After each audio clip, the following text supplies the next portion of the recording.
Nunez. Christophe Delay, un nouvel invité dans Première Édition ce matin, Christophe. Alexandre Meyer, effectivement, porte-parole de l'association Cato Voice. C'est un cauchemar, Alexandre ? Oui, c'est un cauchemar. Et puis là, d'en prendre la mesure en se réveillant ce matin, c'est encore pire. C'est vraiment la stupeur, la consternation qui règne, en tout cas dans mon cœur. Mais aussi la gratitude pour les forces de l'ordre et d'intervention qui ont permis que cette belle vieille dame tienne encore debout.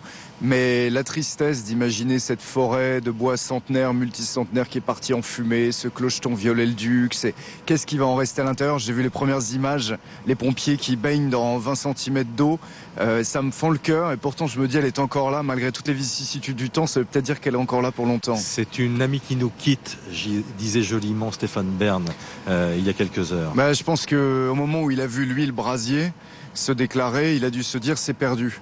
Et même encore aujourd'hui, inondé par des trombes et des trombes d'eau, peut-être que le tuffeau est complètement détrempé, peut-être que les voûtes sont très fragilisées et que l'on peut assister à tout moment à un effondrement plus grave encore que ce que l'on a vu hier soir.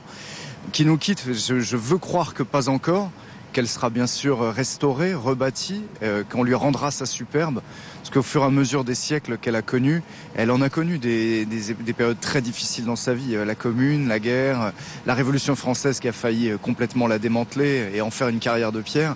À présent, place aux architectes et je sais qu'on en a des bons, donc je leur fais confiance. Et tout ça en pleine Semaine Sainte. Et tout cela dès le début de la Semaine Sainte. C'est vous dire si on s'est dit avec tous mes amis qui hier soir priaient, ont fait des chaînes de prière et de chants devant la cathédrale et ont beaucoup pleuré, on s'est dit mais si ça commence comme ça le lundi saint, comment ça va s'achever le samedi, si vous voulez.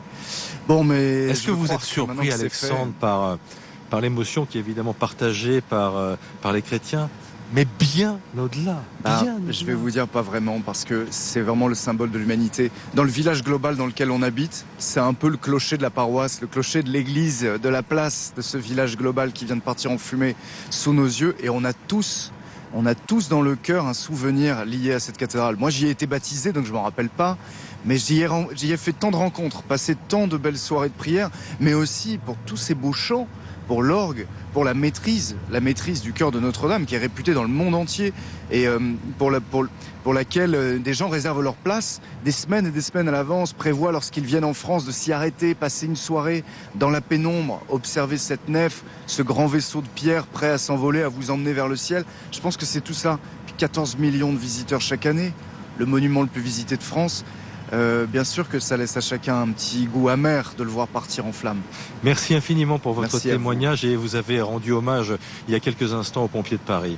Et c'est vrai qu'il faut le dire et le répéter, à chaque fois ils font un travail exceptionnel. Ça a été particulièrement complexe évidemment cette nuit parce qu'il a fallu atteindre cette hauteur. Quand je me retourne, je vois plus la flèche évidemment, c'est très touchant, mais cette flèche qui culminait à quelques 100 mètres, un tout petit peu moins. 94, et puis on les a vus grimper dans les tours. On les a vus avec les lampes frontales, on les a vus traîner et emmener avec eux leur lance à incendie jusque tout là-haut, dans le brasier, dans la fournaise. Ça devait vraiment être quelque chose, et sans savoir si à tout moment l'édifice allait pas s'effondrer sur lui-même. Une fois les voûtes attaquées, qu'est-ce qui aurait empêché ces énormes arcs-boutants qu'on voit de part et d'autre exercer leur pression vers l'intérieur, et là les murs seraient tombés. Je pense qu'on verrait plus que des ruines aujourd'hui. Voilà, la superstructure du bâtiment est évidemment en cours de vérification parce qu'il y a un petit doute ce matin. Voici tout sur le travail des pompiers, travail remarquable des pompiers de Paris comme à chaque fois.